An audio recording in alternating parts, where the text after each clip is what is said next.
Hello students, welcome to my YouTube channel जिसका नाम है एडुकेटिव। और आज हम पढ़ने वाले हैं chapter 3 synthetic fibres and plastic. बच्चों, इस चैप्टर का फर्स्ट पार्ट हम पिछली वीडियो में कवर कर चुके हैं, और चैप्टर को अच्छे से समझने के लिए फर्स्ट पार्ट को ज़रूर देखिए। और उसके लिए आपको क्या करना है, ऊपर जो आई बटन दिया है उसको क्लिक करना है, जिससे आप चैप्टर के फर्स्ट पार्ट को देख पाएंगे। तो चलिए चैप्टर शुरू करते हैं। बच्चों, हमारे चैप्टर में मेनली दो टॉपिक के बारे में बताया गया है, एक तो सिंथेटिक फाइबर और एक प्लास्टिक। तो सिंथेटिक फाइबर के बारे में हम पिछली वीडियो में पढ़ चुके हैं, और इस वीडियो में क्या टॉपिक पढ़ रहे हैं हम, प्लास्टिक। तो चलिए चैप्टर को स्टार्ट करते हैं। तो देखते हैं प्लास्टिक के बारे में क्या दिया हुआ है। You must be familiar with many plastic article used every day. तो बच्चों, आप सभी अपने घरों में उपयोग होने वाले डिफरेंट आर्टिकल से परिचित होंगे, जो कि किससे बने होते हैं, प्लास्टिक से। प्लास्टिक की चेयर्स बनी होती हैं, प्लास्टिक के बर्तन बने होते हैं, प्लास्टिक के वायर्स बने होते हैं जो बाहर से कोटिंग होती है। उसके बाद प्लास्टिक के टॉयज़ बने होते हैं। तो आपने बहुत सारी ऐसी चीज़ें देखी होंगी जो प्लास्टिक से बनी होती हैं। Make a list of such item and there uses. तो आपको क्या करना है, ऐसे ही कुछ आइटम की जो कि प्लास्टिक से बने होते हैं उनकी लिस्ट बनानी है, और उसके साथ साथ उनके यूजेस यानी कि उनके उपयोग भी लिखने हैं। Plastic is also a polymer like the synthetic fibre. तो बच्चों, प्लास्टिक भी जैसे सिंथेटिक फाइबर एक बहुलक होते हैं, इसी तरह प्लास्टिक भी क्या है, एक पॉलीमर या बहुलक होता है। All plastic do not have the same type of arrangement of unit। तो सभी जो प्लास्टिक होते हैं उसमें एक ही तरह की अरेंजमेंट नहीं होती इकाइयों की, बल्कि अलग अलग तरह की होती है। कुछ में कैसी होती है, लीनियर, ये देखिए ऐसी, ये है लीनियर मतलब एक रेखीय। और कुछ में होती है क्रॉस लिंक, ये दिया है क्रॉस लिंक। तो देखते हैं, in some it is linear, कुछ में लीनियर होती है, whereas in other it is cross link, और कुछ में कैसी होती है, क्रॉस लिंक। तो ये देखिए, ये फिगर में आपको दिखाया भी हुआ है, यहाँ ये लीनियर है। Plastic article are available in all possible shape and sizes as you can see in figure 3.7। तो बच्चों, जो प्लास्टिक के सामान होता है, प्लास्टिक के आर्टिकल होते हैं, वो डिफरेंट शेप में डिफरेंट साइज में अवेलेबल होते हैं। जैसा कि आप फिगर में देख भी सकते हैं, इसमें कई तरह के आपको प्लास्टिक आर्टिकल दिखाए गए हैं। ये देखिए, चेयर है या टब है, और ये टॉय दिया हुआ है। तो इसी तरह से आपको मार्केट में भी और अपने घर में भी डिफरेंट आकार के और डिफरेंट साइज के आर्टिकल देखने को मिल जाएंगे। Have you ever wondered how this is possible. तो क्या आपको इस बात पे हैरानी है कि ये कैसे पॉसिबल हो सकता है, कैसे संभव है। The fact is that plastic is easily moldable, that is can be shaped in any form।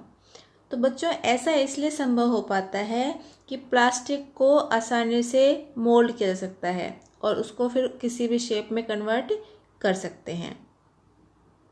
Plastic can be recycled, reused, coloured, melted, rolled into sheet और मेड इनटू वायर। जो प्लास्टिक होता है बच्चों, उसको हम रिसाइकल कर सकते हैं, रीयूज़ कर सकते हैं, फिर से यूज़ कर सकते हैं, कलर कर सकते हैं, उसको पिघला सकते हैं, और जो शीट होती हैं उनमें भी रोल कर सकते हैं। और साथ साथ जो वायर्स होते हैं उसमें भी यूज़ कर सकते हैं, वायर भी बना सकते हैं। जो वायर की कोटिंग होती है बच्चों, वो प्लास्टिक की होती है, तो उसमें भी हम यूज़ कर सकते हैं। That is why it find such A variety of uses. और इसीलिए प्लास्टिक के बहुत अलग अलग तरह के यूज़ हमें देखने को मिलते हैं। Now try to bend a piece of plastic yourself. तो बच्चों, अब अपने आप कोई प्लास्टिक का पीस लीजिए और उसको मोड़ने की कोशिश कीजिए। Can all the plastic article B bend easily. तो क्या सभी के सभी जो प्लास्टिक के आर्टिकल हैं, प्लास्टिक की वस्तुएं हैं, वो आसानी से मुड़ जाती हैं। कभी बच्चों आपने करके देखा है घर पे कि आपने कोई प्लास्टिक की चीज़ ली और उसको मोड़ के देखा, तो कुछ चीज़ें तो क्या होंगी, आसानी से मुड़ जाएंगी, और कुछ चीज़ें आसानी से नहीं मुड़ पाती हैं। You will observe that some plastic article can bend easily while some break when forced to bend. इसमें भी ये दिया है कि कुछ चीज़ें तो आसानी से बेंड हो जाएंगी, मुड़ जाएंगी, लेकिन कुछ चीज़ें अगर आप उनको फोर्स लगाएंगे, बल लगाएंगे तो क्या होगा, वो टूट जाएंगी। When we add hot water to a plastic bottle, it get deform।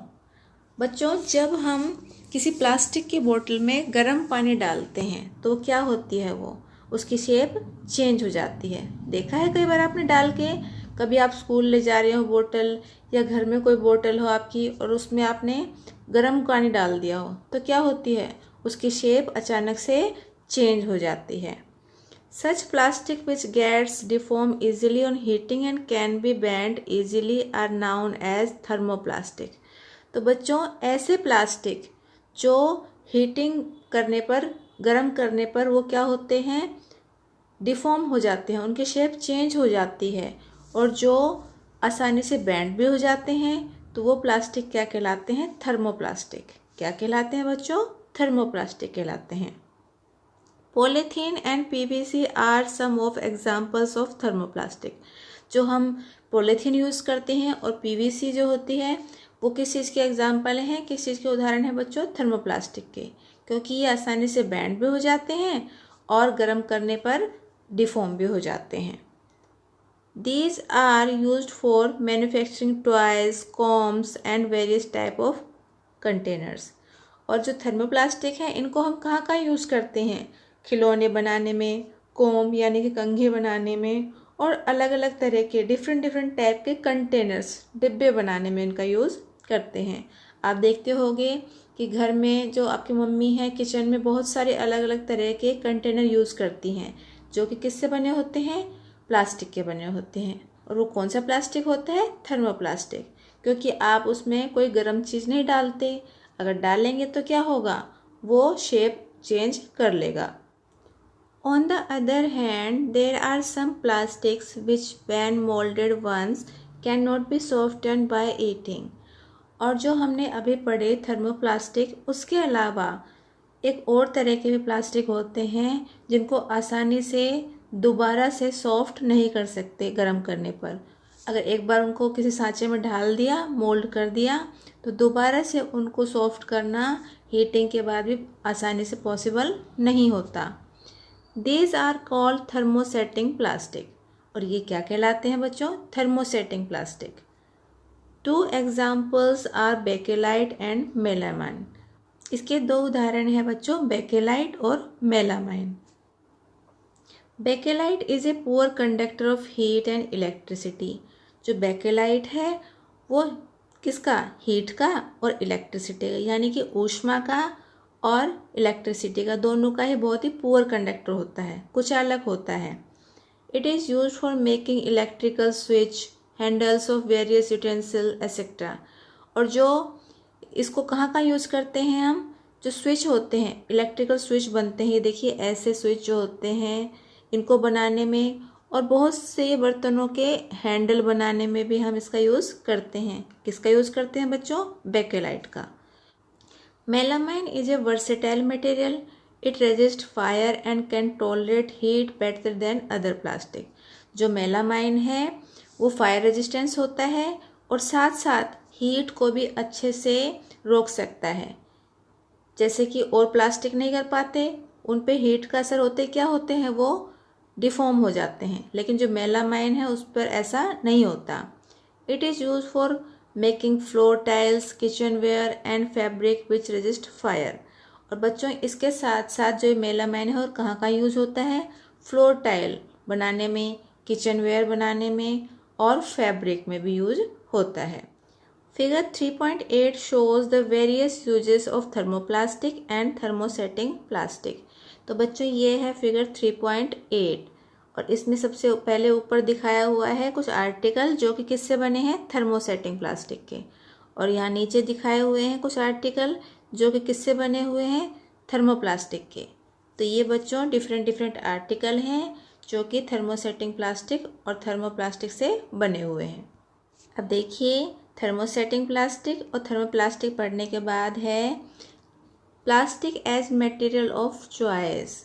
तो प्लास्टिक बच्चों एक ऐसा मटेरियल है जो कि सबकी पसंद बन चुका है अब। क्यों? क्योंकि ये हमें डिफरेंट डिफरेंट साइज़ में, डिफरेंट डिफरेंट वैरायटी में, डिफरेंट डिफरेंट कलर्स में अवेलेबल हो जाता है। तो देखते हैं। Today if we think of storing a food item, water, milk, pickles, dry fruit etcetera, plastic container seem most convenient. तो आज अगर हम सोचें किसी फूड आइटम को स्टोर करने के लिए, जैसे पानी है, दूध है, अचार है, ड्राई फ्रूट है, तो सबसे पहले हमारे दिमाग में सबसे कन्वीनियंट जो कंटेनर हैं वो कौन से आते हैं बच्चों? प्लास्टिक के ही।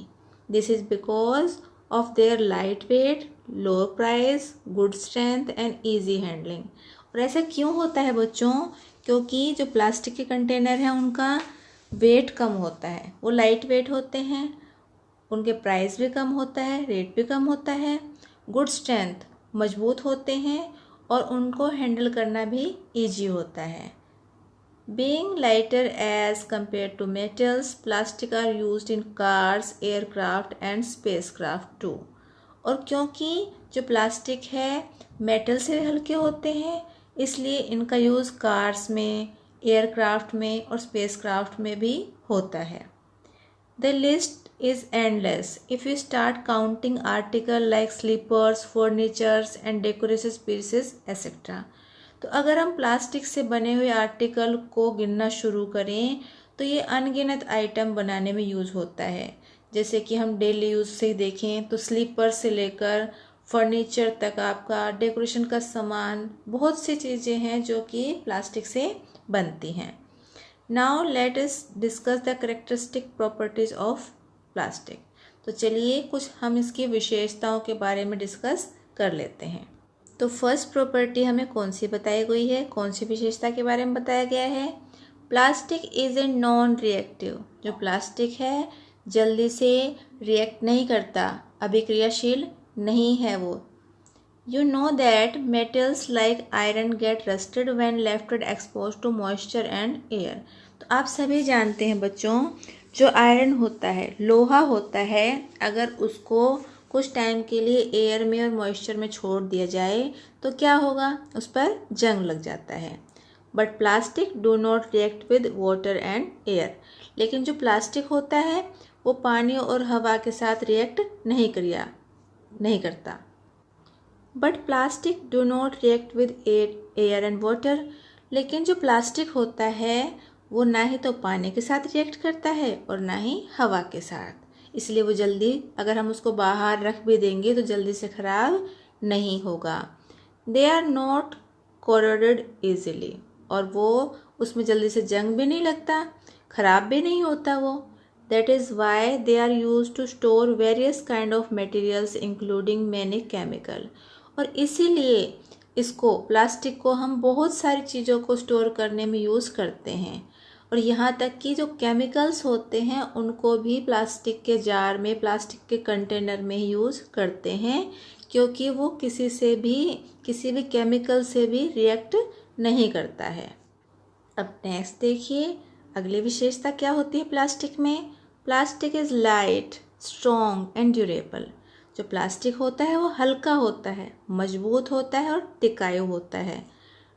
टॉक टू योर पेरेंट्स और grand parents about the type of bucket that were used in the past. तो बच्चों अपने पेरेंट्स से या अपने ग्रैंड पेरेंट्स से, दादा दादी से पूछिए कि वो पहले के समय में कैसी बकेट यूज़ करते थे, कैसी बाल्टियाँ यूज़ करते थे। What is the material of the bucket और मग यू आर यूजिंग टुडे। और आप किस तरह के मटेरियल के बने बकेट और मग यूज़ कर रहे हैं आजकल। ये देखिए अपने घर में कि आप प्लास्टिक के बने यूज़ करते हैं या मेटल के बने यूज़ करते हैं। बच्चों पहले के समय में अधिकतर घरों में मेटल से बने हुए बकेट यूज़ होते थे और मग्स भी, जबकि आजकल क्या यूज़ हो रहे हैं? प्लास्टिक से बने मग्स, प्लास्टिक से बने बकेट यूज़ हो रहे हैं। What are the advantage of using a plastic container? तो बच्चों आप बताइए कि प्लास्टिक कंटेनर को यूज़ करने का क्या लाभ है। Since plastic is very light, strong and durable and can be molded into different shape and sizes, it is used for various purposes. तो क्योंकि बच्चों प्लास्टिक लाइट होता है, हल्का होता है, स्ट्रॉन्ग होता है, मजबूत होता है और ड्यूरेबल होता है, टिकाऊ होता है, और इसको मोल्ड करके डिफरेंट डिफरेंट शेप और साइज में भी ढाल सकते हैं। इसीलिए इसका हम डिफरेंट डिफरेंट कामों के लिए यूज़ करते हैं। Plastic are generally cheaper than metal, और जो प्लास्टिक होते हैं वो मेटल से, धातुओं से सस्ते भी होते हैं। They are widely used in industry and for household articles, और इसीलिए क्या करते हैं बच्चों, इनको बहुत अधिक मात्रा में इंडस्ट्रीज़ में भी और घरों में भी बनने वाले आर्टिकल में यूज़ करते हैं। Make a list of different kind of plastic container that you use in daily life. तो आपको ऐसे कंटेनर्स की लिस्ट बनानी है जो कि प्लास्टिक के बने हों और आप डेली लाइफ में उनको यूज़ भी करते हों। तो बनाइए ऐसे कंटेनर्स की लिस्ट कि कैसे कैसे टाइप के कंटेनर आप घर में यूज़ करते हैं।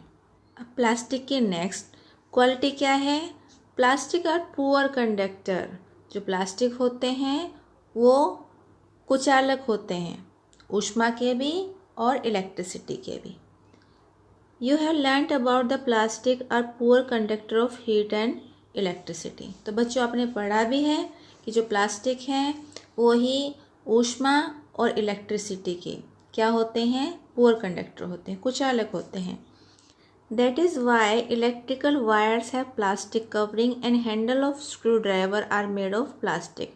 और बच्चों इसीलिए जो वायर होते हैं, इलेक्ट्रिक वायर, बिजली के तार जो होते हैं, उनके ऊपर की जो कवरिंग देखी होगी आपने, वो किसकी होती है? प्लास्टिक की होती है। और जो स्क्रू ड्राइवर होता है जो इलेक्ट्रिशियन यूज़ करते हैं, उसका हैंडल भी किसका बना होता है? प्लास्टिक का बना होता है।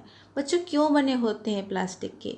क्योंकि प्लास्टिक जो है इलेक्ट्रिसिटी का पुअर कंडक्टर है, उसमें से इलेक्ट्रिसिटी पास होकर नहीं जा सकती।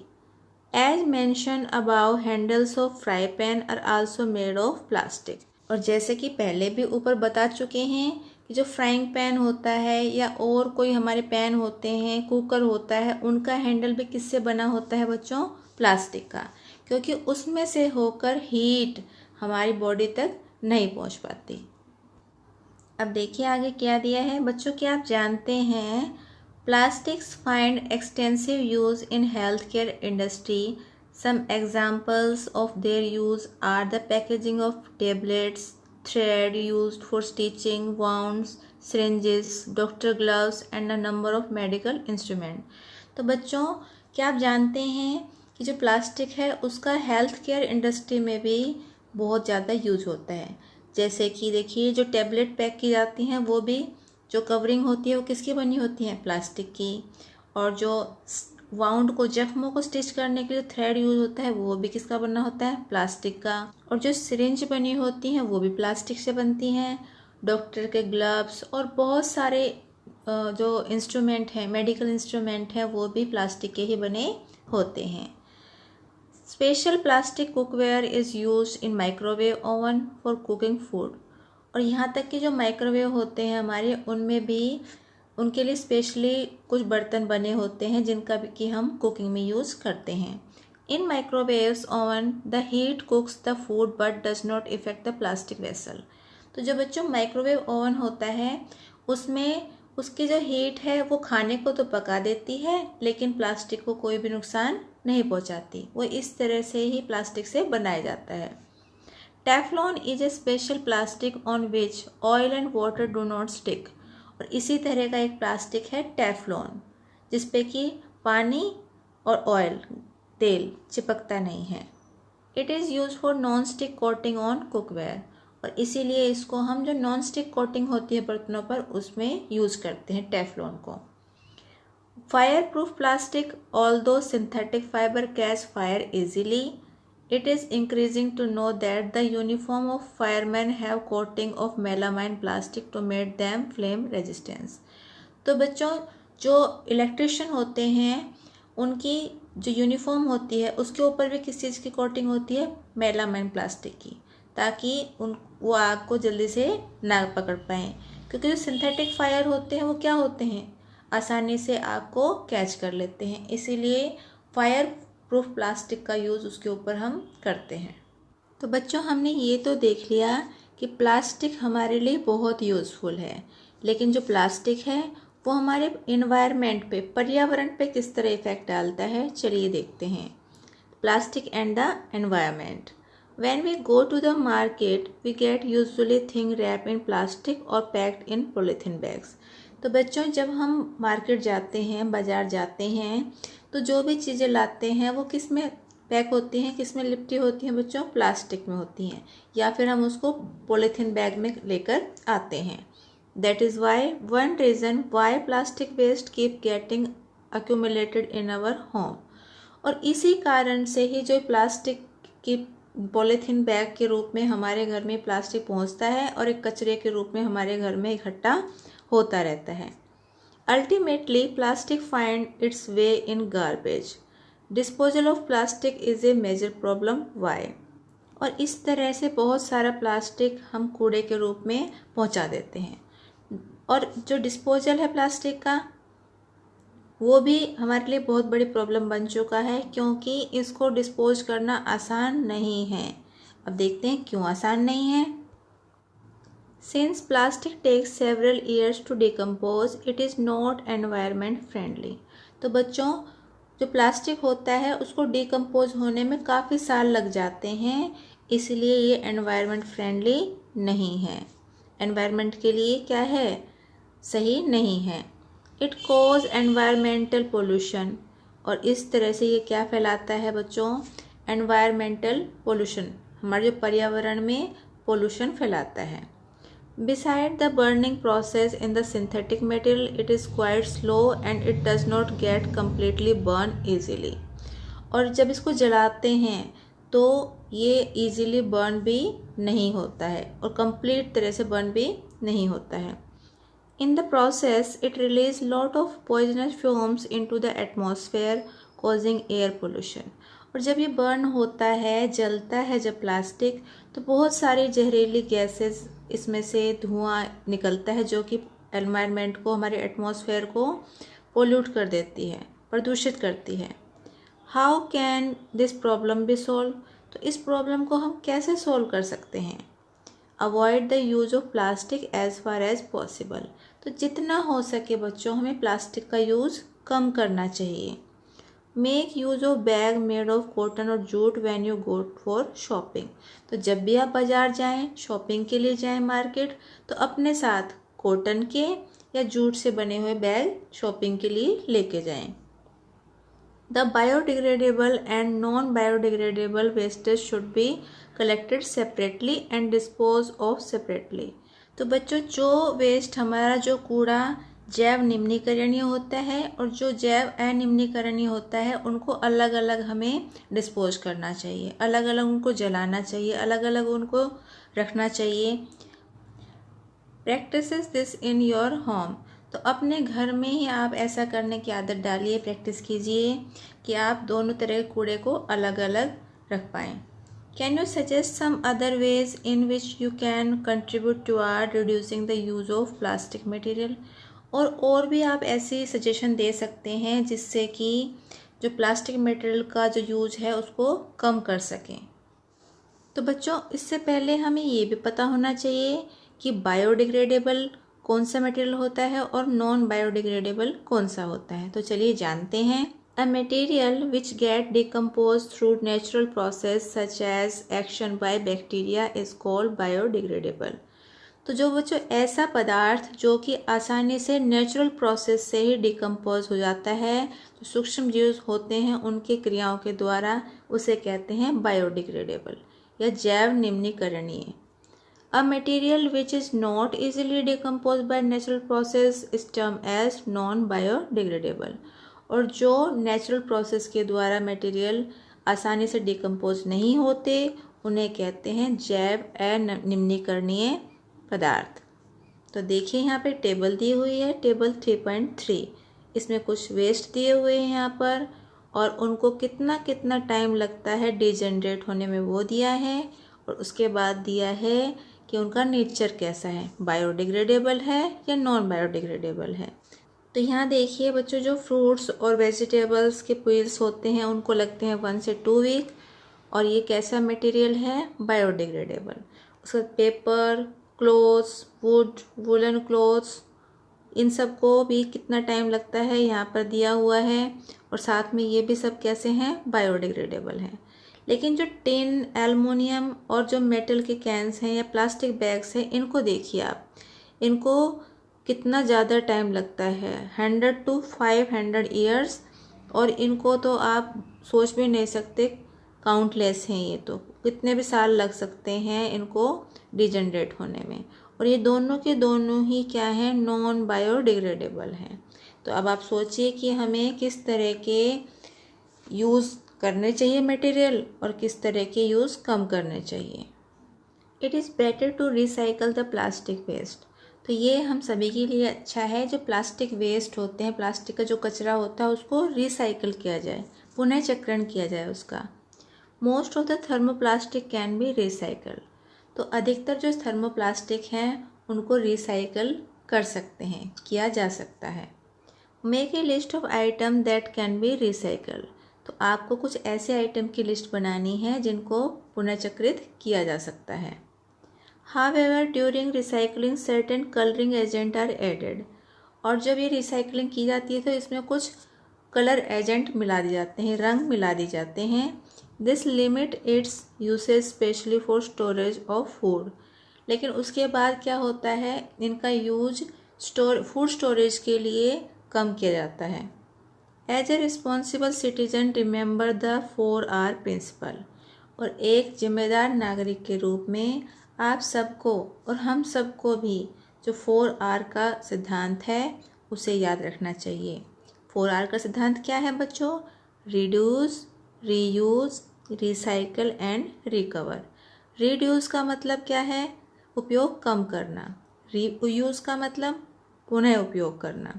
रिसाइकल पुनः चक्रण करना, और रिकवर पुनः प्राप्त करना। Develop habits which are environment friendly. तो ऐसी आदतें अपनाइए, ऐसी आदतें हमें अपनानी चाहिए जो कि एनवायरनमेंट फ्रेंडली हो, एनवायरनमेंट के लिए, पर्यावरण के लिए हितैषी हो। अब देखते हैं जो प्लास्टिक है वो एनवायरनमेंट को किस तरह से और नुकसान पहुंचाता है। Where animals specially cows are eating garbage. क्या होता है बच्चों, कई बार जो गार्बेज होता है, कूड़ा होता है, उसमें से गाय वगैरह जो भी हैं ये गार्बेज को, कूड़े को खा लेती हैं। In the process, eating the food waste, they swallow material like polythene bags and wrappers of food। और इस प्रक्रिया में क्या होता है कि जो वो फूड को खाती हैं वेस्ट में से, गार्बेज में से, तो साथ साथ उसके पॉलीथीन बैग भी खा जाती हैं। Can you imagine the consequences? The plastic material choke the respiratory system of this material और form a lining in the stomach and can be the cause of their death. तो क्या आप सोचते सकते हैं बच्चों कि जो ये प्लास्टिक पॉलीथीन खाने के बाद उनके जो अंदर रेस्पिरेटरी सिस्टम में क्या होता होगा, वो उनके रेस्पिरेटरी सिस्टम को ब्लॉक कर देता है। और कई बार तो ऐसा होता है कि उनके स्टमक में एक लाइनिंग बन जाती है और उसके बाद उनकी मौत का कारण भी बन सकती है, क्योंकि वो उनके पेट में क्या होता है, डाइजेस्ट नहीं हो पाता, तो इसलिए वो उनकी मौत का कारण भी बन जाता है।